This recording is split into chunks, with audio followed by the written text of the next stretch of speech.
and complete, not lacking anything. Oh, If it's any of you working on lack my for my wisdom, you autistic should ask son. It God, wouldn't who work gives before. generously to all without finding fault, and it will be given to you.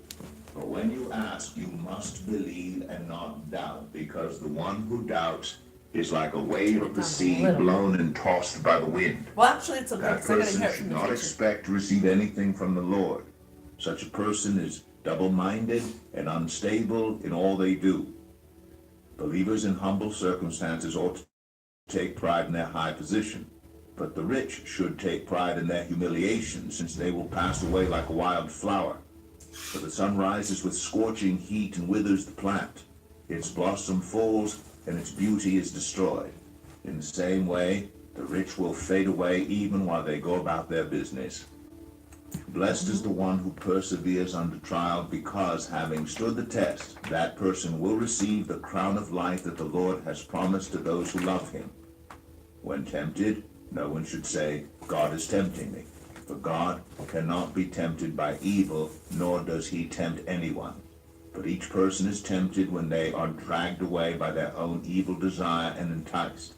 Then after desire has conceived, it gives birth to sin, and sin, when it is full grown, gives birth to death. Don't be deceived, my dear brothers and sisters. Every good and perfect gift is from above, coming down from the Father of the heavenly lights, who does not change like shifting shadows. He chose to give us birth through the word of truth, that we might be a kind of first fruits of all he created. My dear brothers and sisters, take note of this. Everyone should be quick to listen, slow to speak, and slow to become angry, because human anger does not produce the righteousness that God desires. Therefore, get rid of all moral filth and the evil that is so prevalent, and humbly accept the word planted in you, which can save you. Do not merely listen to the word and so deceive yourselves. Do what it says.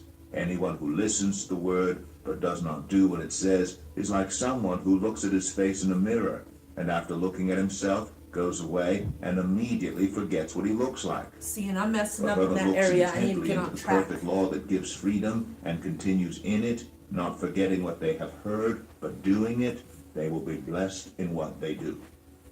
Those who consider themselves religious and yet do not keep a tight rein on their tongues deceive themselves, and their religion is worthless. Religion that God our Father accepts as pure and faultless is this: to look after orphans and widows in their distress, and to keep oneself from being polluted by the world. James 2. My brothers and sisters, believers in our glorious Lord Jesus Christ must not show favoritism. Suppose a man comes into your meeting